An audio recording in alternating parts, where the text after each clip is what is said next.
world today. Thousands taken to the streets all across the Arab world protesting Israel and the United States in response to the deadly hospital blast in Gaza yesterday. Despite Israel's insistence, it was a misfired rocket from terrorists that was responsible for all that carnage. Now, these were just some of the scenes out of Jordan, Iraq, Iran, Lebanon. Enormous crowds marching, holding up Palestinian flags, some even chanting "Death to Israel, death to America." Outrage was also aimed at Israel's continued bombing of Gaza, as well as President Biden's meeting with Prime Minister Benjamin Netanyahu. In some places, the protests turned deadly, including in the West Bank, where, according to Palestinian officials, Israeli forces shot and killed 2 Palestinian teenagers. In Lebanon, tear gas and water cannons were fired at protesters who gathered near the U.S. Embassy in Beirut. The U.S. State Department has warned Americans in the country to make appropriate arrangements to leave.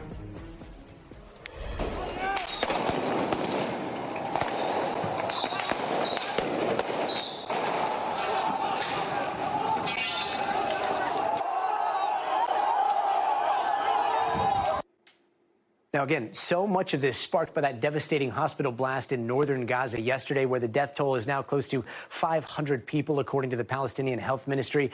The U.S. and Israel say early intelligence shows the explosion was caused by a rocket fired by Palestinian fighters. Hamas is still pointing the finger at Israel, though without citing any evidence. Meanwhile, President Biden says the Egyptian government has agreed to begin letting humanitarian aid into Gaza. NBC's Matt Bradley is covering those protests for us from Beirut, and he joins us now. Matt, does this look like the peak of those massive protests or just the beginning here? Well, I think it's probably just the beginning, because we haven't actually seen what's going to be going on in the Gaza Strip. You know, Israel has said that they're going to be launching what could be some sort of massive ground invasion in the Gaza Strip. That could lead to huge casualties, though we've since heard Israel saying it could be something other than a ground invasion. But Israel is continuing to pummel the Gaza Strip. And we already saw a day of rage last Friday. This was yet another day of rage. And it looks as though the Arab world is now primed and ready to come out again when anybody, Hamas, Hezbollah, Iran, or anyone who is tapping into the discontent that is bubbling out of the Arab world right now because of what they're seeing in the Gaza Strip, decides to call on the public to come out into the streets and to support the Palestinian cause. I spoke with one Hezbollah member of parliament at a rally today here in Beirut. Here's what he told me. What do you think of Joe Biden's visit to the region? He is expressing solidarity with the Israeli assassins and killers, with the genocide against the Palestinians. And this makes him equally responsible with Netanyahu about all the genocide and the bloodshed taking place now. So, as you can see, he's equating Biden with Netanyahu, America with Israel. So, as far as that crowd was concerned, as far as this gentleman, this parliamentarian was concerned, anybody who equates themselves with Israel, who shows solidarity with Israel, is aligning themselves with an enemy of the Arab world, and they are ready to come out into the streets and express how angry that makes them. And they will continue to do so. I don't think we've seen this ebb yet. Gadi? Did you get a sense of any reaction to the announcing of humanitarian aid that's possibly going to be going into Gaza in the next few days? No, I'm going to be honest with you, Gadi. I didn't ask anybody about that, and that wasn't mentioned at all. Humanitarian aid was beside the point. That's not the main grievance. The fact is that nobody in this audience, in this rally, in much of the Arab world is particularly preoccupied with the idea that humanitarian aid might enter into the Gaza Strip. That will help the people of the Gaza Strip for sure. But they are very angry at what they're seeing as, and this was a word that was used very often at this rally that I was at today, the genocide, the massacre that they see is happening at the hands of the Israeli government. And as I said, they see the Israeli government as tantamount to the American government. They see them both as complicit.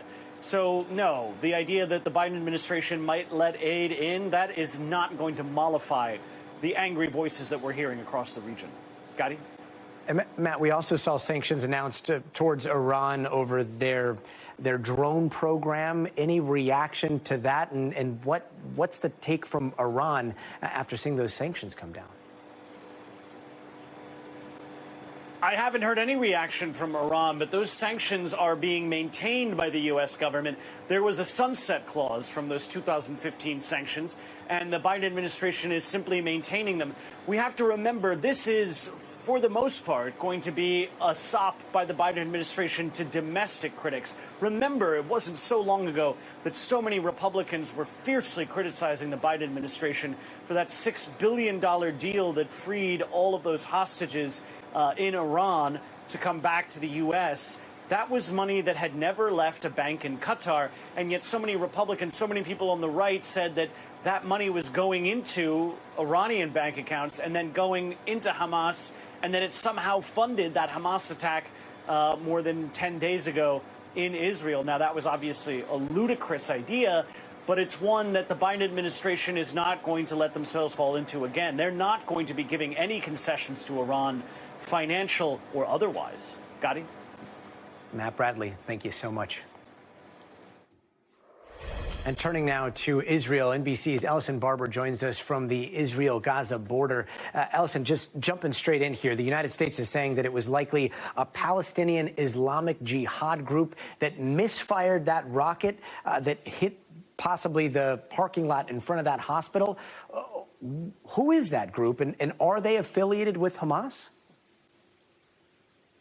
Yeah, I mean, they're denying Israel's claim. They're calling Israel a liar. But your question of who are they and are they affiliated with Hamas is a really good one. So when we're talking about the Palestinian people, we're often not just talking about one group or one side, but multiple groups, multiple sides. So inside of Gaza, this is an area that is operated by Hamas. They were elected as the government in Gaza back in 2006. There was a bit of a Palestinian civil war in 2007 where the Palestinian Authority, Fatah, that group, which, by the way, now governs in the West Bank, was pushed out and Hamas seized outright control. But within Gaza, there are other militant groups, and Islamic Jihad is a group that is a lot smaller than Hamas, but they are the second largest militant group operating inside of Gaza. They're similar in that they are united in their hatred of Israel and believing that Israel as a state should not exist.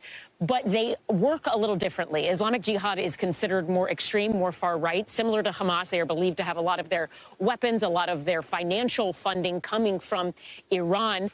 But they do not govern inside of Gaza and don't seem to really have a desire to do that. Their primary goal is what they describe as resistance against the Israeli state. They haven't always, Hamas and Islamic Jihad, agreed or worked together. Sometimes they have fought on the same side, but there have been different moments in history where there has been a fight where Islamic Jihad has launched rockets at Israel and Hamas has not necessarily been involved in that. In this situation, though, they are both involved in what we saw start all of this, the massacre that happened on October 7th.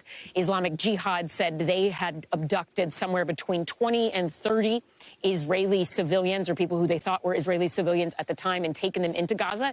And we believe they are still holding some of those hostages. But the short answer is they are a different, slightly smaller militant group that operates inside of Gaza. They are primarily focused on resistance, be that by rockets, just physical resistance pretty much, not necessarily governing inside of Gaza. And that is the main thing that separates them from Hamas. Gadi? Ellison, have you heard any reaction from people in Gaza as to the United States and Israel's claim that this was Islamic Jihad and not Israeli missile strike? Yeah, they don't believe it. We talked to two people this evening. I did, one on WhatsApp, the other via Zoom, kind of FaceTiming. And they all said they believe Israel is lying here. They believe that Israel has a history of not always telling the truth. And there's such deep-seated distrust and disdain that there's no way they're going to believe the Israeli version of events, even if the United States also says they agree with that assessment. There's not a lot of trust for the United States in this regard either inside of Gaza. The people we have spoken to, they say that they have talked to friends, that they have seen videos of what happened here, and they don't believe Islamic Jihad would have the types of weapon to create an explosion this large. Israel has refuted that and released footage saying that this was not as high-tech of weapons that they have, but inside of Gaza, there's absolutely no belief in the Israeli version of events here. Gadi? Ellison, what's the reaction in Gaza to the possibility of $100 million worth of aid coming into Gaza? And what do the logistics look like right now? I know that there are scores of trucks that are waiting at the Rafah port to try to get into Gaza. But, you know, we saw the announcement. Have we seen any aid going in, or is that still being worked out as people are continuing to go without water, power, electricity and food? So we haven't seen any movement across the Rafah border crossing, which is from Egypt into Gaza. We know that there are trucks there. The Egyptian Red Crescent, they have said that their storage facilities in the area are almost overflowing with humanitarian aid that could go into Gaza. Ultimately, when President Biden was asked by reporters traveling with him back to the United States when they could possibly see humanitarian aid moving into Gaza, he said it likely wouldn't be until Thursday or Friday. But I will remind you, Gadi, there was a point a few days ago where we thought that crossing was going to be open to allow foreign nationals out and aid in. It did not happen. And the thing we have to remember as we're listening to these diplomatic discussions is that this is not just a negotiation between Egypt, the United States, and Israel. There's also Hamas. There's also Islamic Jihad. And they haven't weighed in on this yet. And they do control one side of the border. So when I was speaking to people inside of Gaza, they said they're not confident that that humanitarian aid would get in for a host of reasons.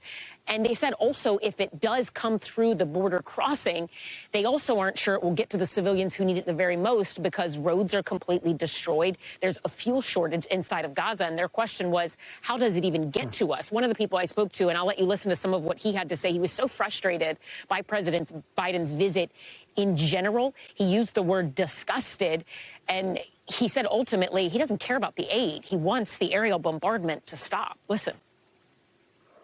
If you could speak to President Biden about this current situation, what would you want him to know? I want him to know that I feel disgusted. If supplies did enter, it's going to be a massive logistical and administrative task. And as a Palestinian living in Gaza, as a citizen of this place, I honestly don't give a damn about aid. We want this madness to stop. President Biden should focus his effort on that in particular, not getting bloody aid into this place. That's not what we're looking for. We want this to end. We want the root cause of this whole mess to be addressed.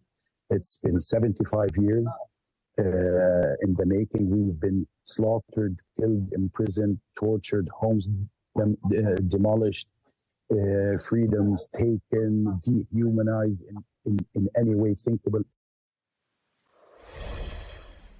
He was so angry, so frustrated, and he was talking to us in basically pitch black because there is no power inside of Gaza. He has a 9-year-old and a 6-year-old. They'd fled south from Gaza City. They are using water from a pool to flush the toilet. His daughter, Gadi, had a birthday 3 days ago. He said some of the other kids staying in the same shelter, if you will, where they're staying right now, got some of those little prepackaged kind of hostess-like cakes and put a candle in it so she could celebrate her birthday. His focus is on his kids and their safety and also the history here that he thinks needs to be addressed. They're scared for their lives. On the same side, on the same token, you have on the other side Israeli families who have seen their loved ones massacred, who have loved ones who are still missing and believed to be held hostage, abducted inside of Gaza. It's a really complicated situation, and humanitarian aid, while important and while it's needed, is really just scratching the surface for so many people involved in this. Gadi. And Ellison Barber, there's listening to press conferences and what's said behind the podium, and then there's listening to the sounds at the Israeli-Gaza border, which you've been doing night after night after night. It's 3 a.m. right there right now. What are you hearing tonight? Is it another night of bombardment, or have things maybe calmed down? It's been fairly quiet tonight. We've seen flares in the distance here and there. We've seen occasionally, and Gaza, the direction of Gaza is behind me. Occasionally we've seen something exploding inside of Gaza, and the skyline, a pocket of it will light up orange, but we haven't heard massive artillery bombardment tonight. All in all, things have been a bit quiet for the last couple of days compared to some of the other days, 3-4 days before. Gadi. Ellison Barber, thank you so much, and please stay safe out there. Our best wishes to you and the crew. And we're going to be getting more details directly from President Biden, who's expected to give a rare primetime update tomorrow night from the Oval Office on the American response to the wars in both Israel and Ukraine, all following that 7-hour visit to Israel, where he met with Prime Minister Benjamin Netanyahu and other Israeli leaders and spoke in support for Israel in their war against Hamas. I come to Israel with a single message. You're not alone. You are not alone. And Biden also seemed to get Israel to agree to allow food, water, and medicine into Gaza, announcing that $100 million in U.S. aid for civilians in Gaza will flow to possibly Gaza and the West Bank. We have Ali Rafa with that report.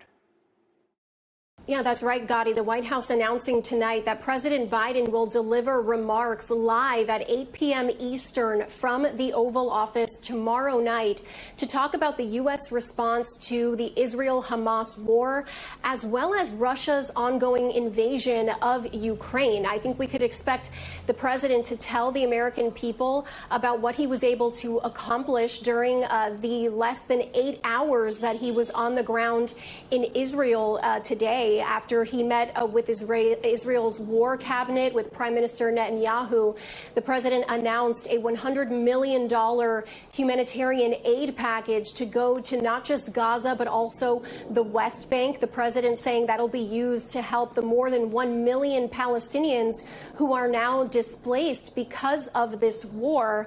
But the key to getting that aid into Gaza has been and continues to be Egypt. And the president, as he was returning to the United States from Israel on Air Force One, told reporters that he had a call with Egyptian President el-Sisi, in which el-Sisi agreed to open that Rafah border crossing temporarily to allow up to 20 trucks full of humanitarian aid. In some cases, these trucks have been waiting at that border crossing for days to be allowed in.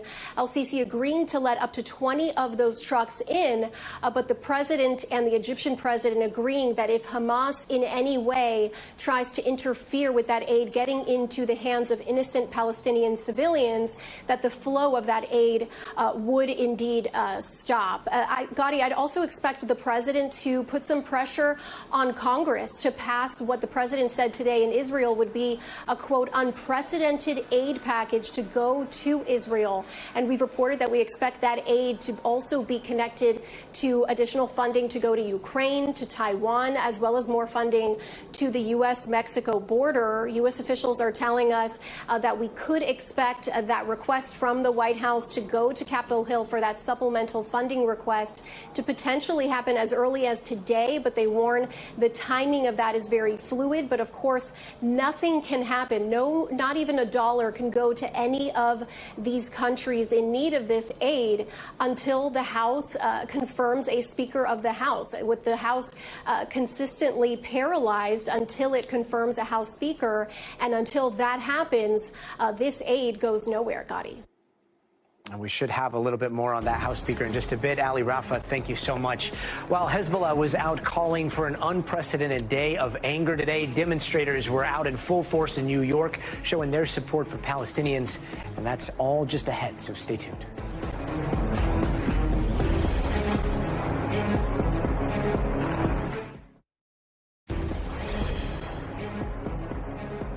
Hey, welcome back, and take a look at what happened at Capitol Hill earlier today. Hundreds of protesters inside the halls of Congress calling for a ceasefire in Gaza. Nearly 300 of them were arrested, 3 even charged with assaulting a police officer. Meanwhile, law enforcement throughout the U.S. are monitoring what Homeland Security is calling a heightened threat environment after Hezbollah, the terrorist group in Lebanon, called for a global day of anger. And joining us now is NBC's Emily Akeda from a rally in Queens, New York. Emily, thanks so much for joining us. What's going on where you're at? What are you hearing and seeing? Hey there, Gadi. Well, we've been following this pro-Palestinian rally for several hours now, and it continues to grow in size. And as you can hear behind me, volume, as it has started on the sidewalks, spilled into the streets. You're going to see a lot of people holding signs like this, Freedom for Palestine, people waving the Palestinian flag as they continue to shut down one of a major thoroughfare, frankly, here in the Queens area. One of the things that they're calling for and chanting is Free Palestine. I spoke with someone and I brought up to them, well, what do you think about the $100 million in humanitarian humanitarian aid the U.S. is committing to the people, the civilians of Gaza today. They said that is not enough. One of the main missions of this rally, they say, is they're condemning, in their words, what they call a U.S.-sponsored genocide of the Gaza people. Take a listen here. I spoke with one of the organizers. Despite, having fear for my safety and for myself, it's nothing in comparison to what the Palestinian people in Gaza and all over Palestine have to face. And since October 7th, we've seen protests like this, also pro-Israel protests as well, playing out just about every single day. Gadi, the people here promising they will not slow down their efforts.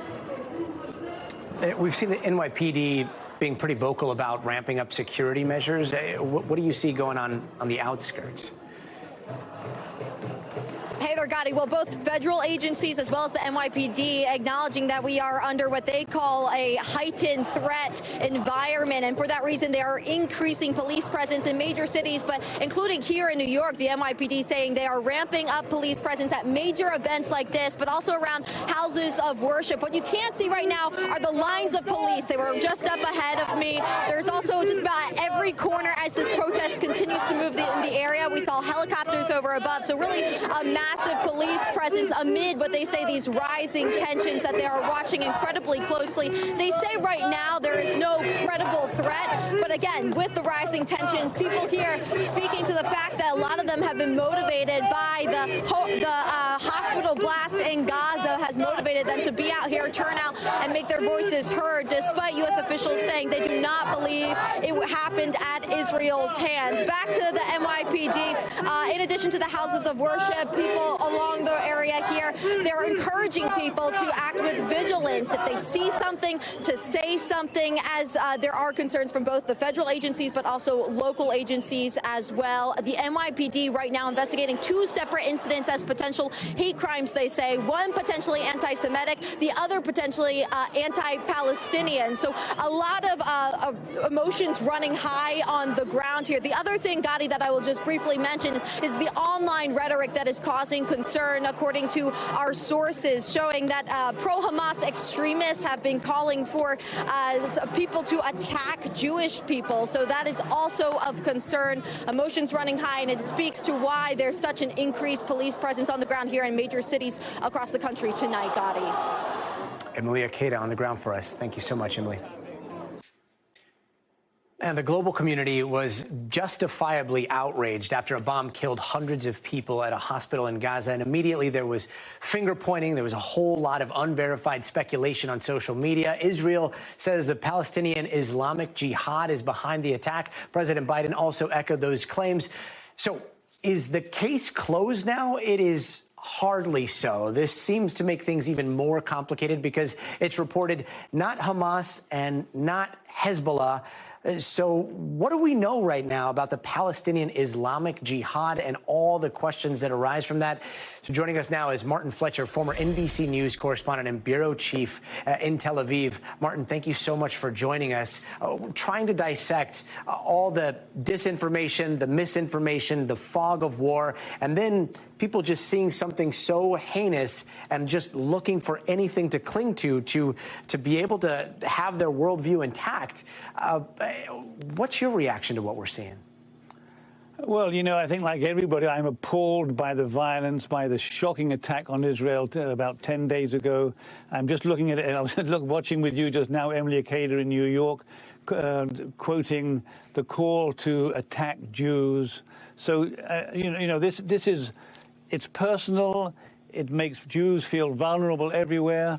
Palestinians in Gaza are now suffering as a result of what Hamas did to Israel. Islamic Jihad was also part of it. You were talking earlier about who is Islamic Jihad.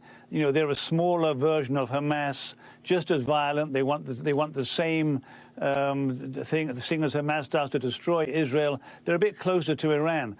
That's probably the main difference. But this issue of violence against Jews, calling for actions against Jews around the world, I think it's just shocking to any reasonable person. If this is Islamic Jihad, how do you see this playing out in Gaza? with Hamas and Islamic Jihad continuing their assault on the Israel forces in that area through the use of rockets. Is there going to be a splintering, or do they kind of keep the solid front? Well, actually, it's a solid front now. As a matter of fact, Gadi, there has been splintering in the past. Islamic Jihad joined Hamas in that attack on Israel. Islamic Jihad claims that they are holding themselves about 30 hostages. They'll probably stay rock solid together as long as this is going on, because this is what they wanted. I mean, they wanted to humiliate Israel. They wanted to remind Israel that they're around and that the problem needs to be solved. And they want to provoke in the Arab world this kind of rage and fury that we're seeing against Israel, against the United States, against Jews in particular. You know, one thing that strikes me when President Biden is calling for aid for Ukraine and Israel, you know, we're seeing in the Arab world this extraordinary outpouring all over the streets of Arab capitals. And it just struck me that when Russia invaded Ukraine, you didn't see that outpouring all over Europe, people attacking Russia, calling for revenge of some kind. It's very real in the Arab world. We cannot underestimate how real the Palestinian problem is for the rest of the Arab world, the people on the streets. Less so for the governments, but the people on the streets really do seem to support the Palestinians. They're going onto the streets, and I think we're just seeing the beginning of the violence, unfortunately. And Martin, given what we've seen today from the IDF and the state of Israel, in terms of evidence that they say clearly shows that this was a rocket attack, that type of assessment, that type of investigation, and the United States saying that they believe it's also the rocket attack from the Islamic State, is that going to change anyone's mind in Gaza? No, it won't change. Is it? No, I think it's clear. It's not going to change anybody's mind in the Arab world at all. That's one of the things about this situation, you know. We always used to say that truth is the first casualty of war. Today, because of social media, that's changed. Truth has become a weapon. It's become my truth versus your truth. So the fact that you can actually justify one side or the other side doesn't change people's minds. I mean, nobody, I don't believe anyway, certainly in Gaza and probably most of the Arab world, no one's going to be persuaded by this information that Israel and the United States has released. First of all, anyway, they don't trust anything they hear from Israel, and probably nothing at all or very little from the United States. They don't want to believe it. You know, I believe that reasonable people will look at the evidence and come to a conclusion. But people who want to destroy Israel, attack Jews everywhere, they're not reasonable people. Excuse me for saying that. Martin Fletcher, thanks so much.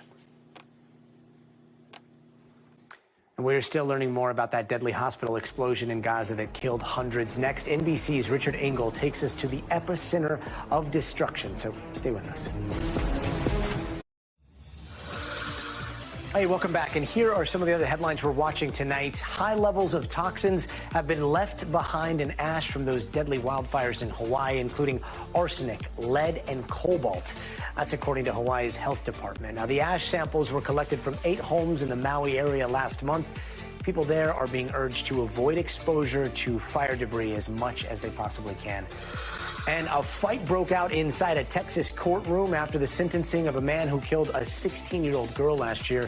This happened yesterday. The victim's mom finished her impact statement and is seen walking towards a suspect. An officer grabs her, while at the same time a man jumps over the desk and attacked that suspect. It took several officers to break all that up. And today, a man was arrested in California in connection with a deadly crash in Malibu that killed 4 women. It happened yesterday in an area known to locals as the Dead Man's Curve. The 4 women were on the side of the Pacific Coast Highway when police say the man lost control of his car and crashed into 3 parked cars. The women were standing between. And now, this might not be the best time to buy a house because, of course, there are the highest mortgage rates in more than 20 years. Today, those rates just hit 8%. And now mortgage demand has dropped to its lowest level since 1995. And Amazon has launched its new robotic system this week in its Houston warehouse. They're calling it Sequoia, and Amazon says the machines are able to stock products 75% faster and speed up deliveries by about 25%. And all this comes ahead of the busy holiday season.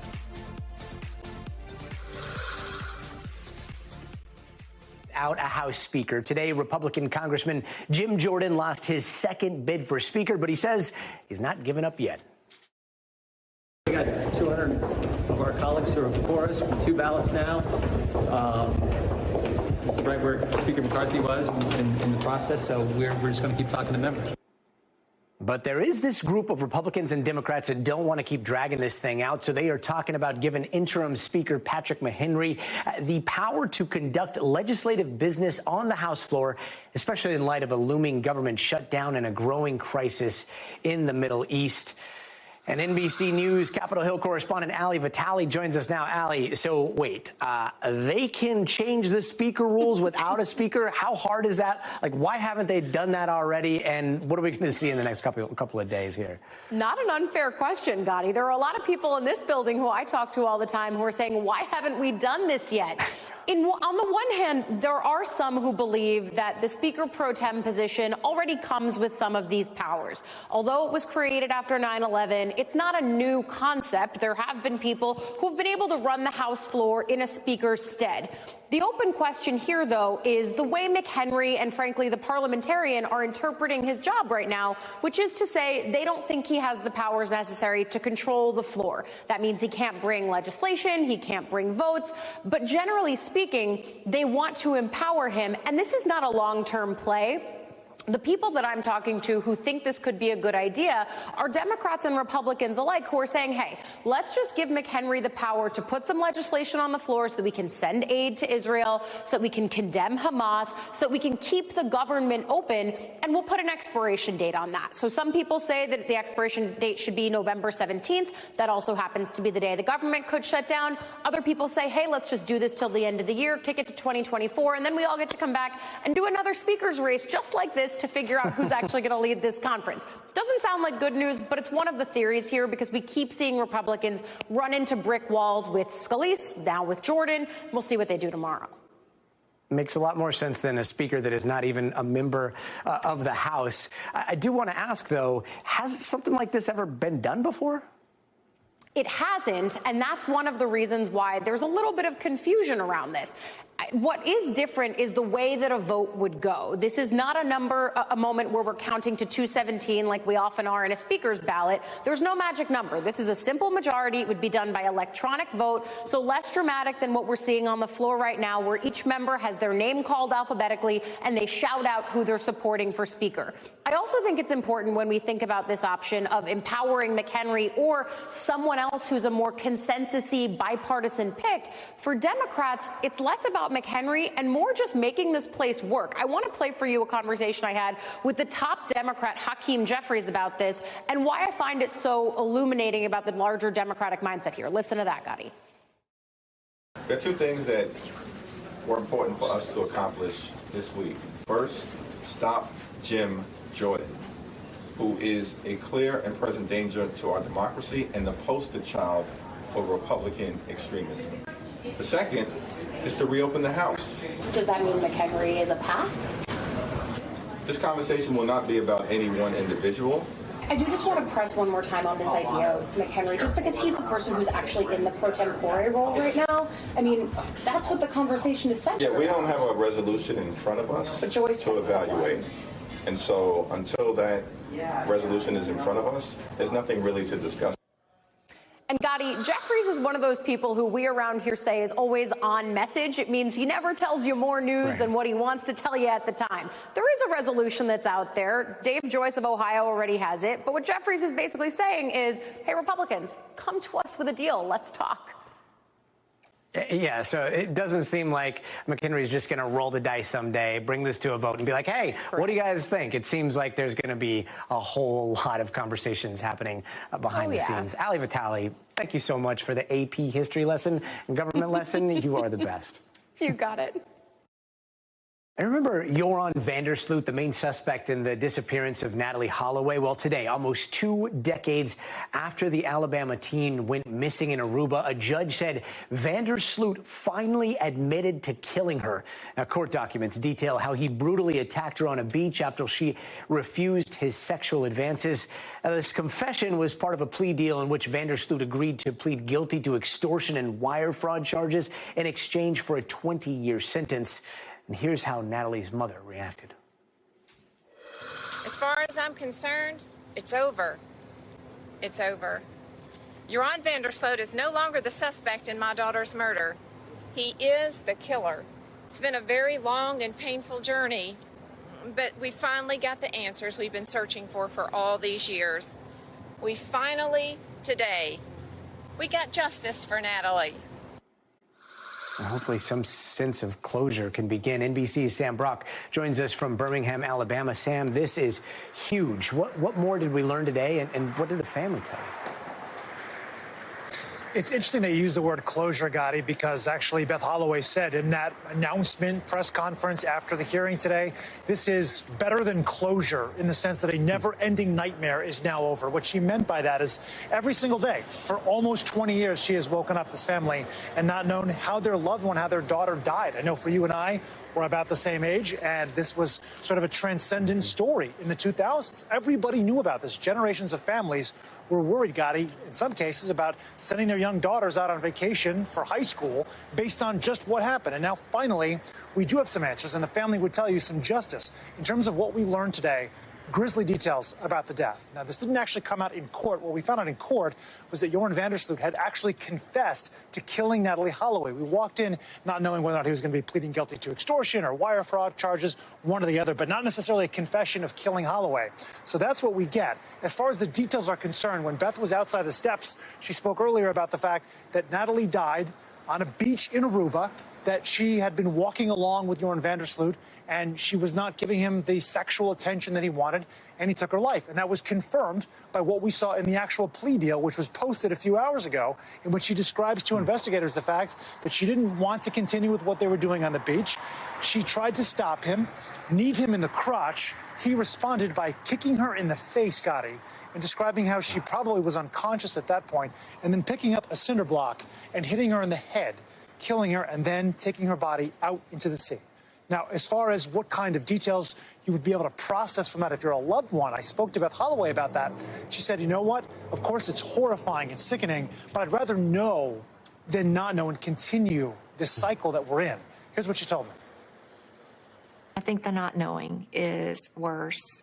You know, the knowing is shocking. You brace yourself, you take the hit, but the not knowing is the never-ending nightmare, and that's worse.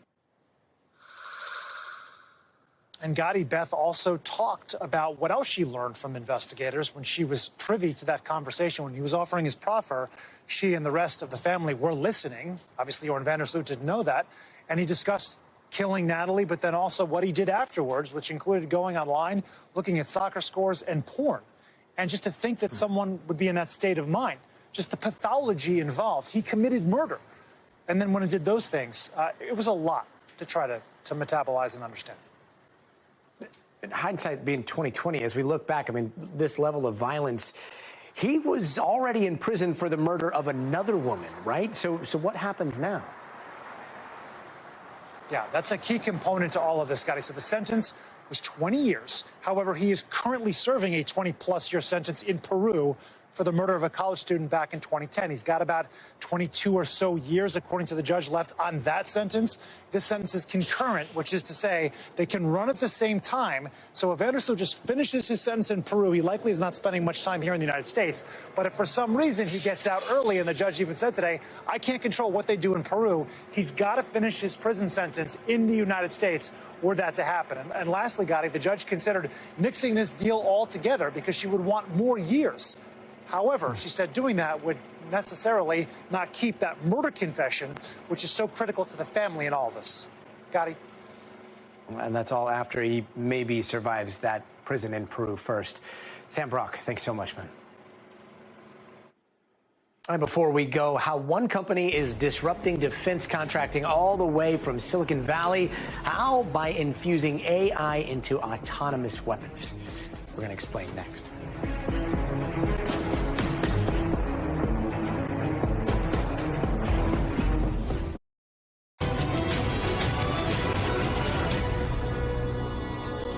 We're going to make sure we have what you need to protect your people, to defend your nation. We've moved U.S. military assets to the region, including positioning the USS Ford Carrier Strike Group in the Eastern Mediterranean, with the USS Eisenhower on the way. to defer further aggression against Israel, and to prevent this conflict from spreading.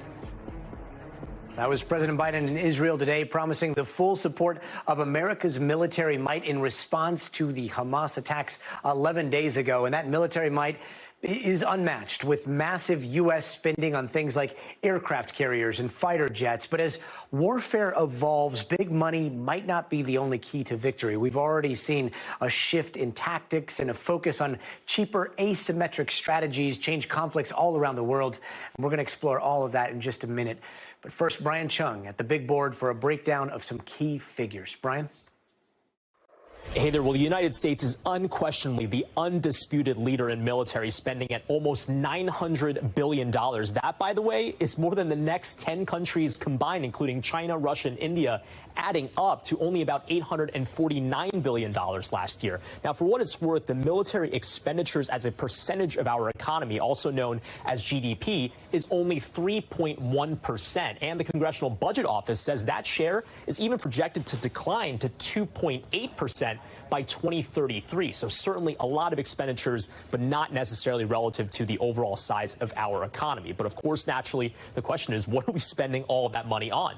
It's things like this, the F-18, $67 million in cost. And of course, you need to launch those planes off of an aircraft carrier. The USS Gerald R. Ford, $13 billion almost, just singularly off of that one piece of equipment there. And then this is the big expenditure going forward, the F-35 program, $1.7 trillion with the T dollars just to buy, operate, and maintain that entire program. So certainly something worth watching there. And military expenditures are a big reason why the U.S. economy is so large. You can see $23.3 trillion, but in second place, China, which just leapfrogged the European Union. Their economy, $17.7 trillion. But their economy has slowed a little bit as of the post-COVID period. But certainly their meteoric rise just since 2000 is something certainly worth noting as we do continue to watch these defense spending and overall economic growth trends in all of these countries. But for now, I'll send it back to you. Brian Chung with some extremely important context. But here's the thing. How is that going to translate into this coming age of AI and automation? Well, we're starting to see the Pentagon call for traditional defense giants to start working with startups and disruptors to keep up with competitors, and the main one being the People's Republic of China. And their goal is pivoting big parts of the American military-industrial complex into something smarter, cheaper, that can produce autonomous weapon systems at mass scale. In the world of Silicon Valley, Palmer Luckey is known as a VR wonderkind, the inventor of the Oculus that he sold to Facebook for $2 billion at the age of 21. I've built technology in China. I was part of the problem. But in the last 10 years, he has pivoted to an entirely different domain, founding Anduril, arguably the most disruptive defense contracting company in the United States. The conflict with China that is potentially on the horizon is not the only conflict that I think will ever happen. I think that modern technology can provide for asymmetry in a way that is hugely favorable to the United States and our allies if we build the right thing. To clarify, that modern tech Palmer is talking about there is basically infusing AI straight into autonomous weapon and surveillance systems for the United States government. And so far, Anduril's biggest DoD contract to date is worth more than $1 billion. The company itself is now valued at over $8 billion. If war were to break out with China right now, what would the first 3 days look like? The dilemma that the Chinese are trying to present is essentially rendering the U.S. military deaf, dumb, and blind. So for 70 years, we have very consciously, as a nation, made the decision to rely on smaller and smaller forces that generate overmatch through qualitative technological advantage. So rather than having large quantities of aircraft the way we did during World War II, we've relied upon smaller and smaller quantities of incredibly stealthy, incredibly technologically sophisticated. And very expensive. And extremely expensive. I think we're in the middle of a pretty seismic change in how wars are being fought. Ben Jensen designs and plays war games as his day job. Sitting where you sit and seeing all these scenarios and how they've played out in the modeling, do you think in the real world we are headed towards an imminent conflict? I think there is definitely a gravity of great power war in the moment. There is no winning a nuclear war. So all of this is about first deterring great power conflict. Deterrence is one of the key themes we'll hear from experts again and again. Let's say one side has a lot of expensive tanks, and instead of trying to match that, an opponent will opt to invest in cheaper, shoulder-fired tank killers. Or even something as simple as those IEDs that proved so deadly during the recent conflicts in the Middle East. Cheap to make at scale, hard to defend against, and also not the kind of thing the most powerful military in the world is used to deploying, until wargame simulations kept showing that the U.S. might not do so well in the next generation of warfare. So one of those asymmetries we're going to have to watch for is our investing in a small, exquisite force with live, realistic training. Enter Andrew. This is the future of drone warfare right here. In a lot of ways, yes. There's no person who's flying this thing. It is a totally autonomous system that's capable of flying itself better than any human pilot ever could. They can fly out, acquire it with their own terminal guidance system, radar and vision sensors, accelerate to a speed of up to 188 miles an hour, and then run into them and knock them out of the sky. So these are just like smasher drones. These ones are purely kinetic. We do have versions of it that carry explosives as well. So this is Dive LD. It's an autonomous robotic submarine. It can traverse very long distances. It can perform missions that are weeks long, and it can go places, go to the bottom of the ocean and just sit on the bottom of the ocean and passively listen for things, interact with things, wait for the right command. And that's just some of the things we know about. Meanwhile, their competition, those defense contracting giants that have built most of the systems we know today, are also taking notice. Now, when you think of the words American military industrial complex, you might think of, I don't know, Dwight D. Eisenhower and black and white video. But these days, this is what the American military industrial complex looks like. A very sleek convention. In fact, this is the Air, Space, and Cyber Convention here in Washington, D.C. It is a place where all of the major defense contractors come together to show off what they call their latest product lines. This is the military's latest watchdog. Yes.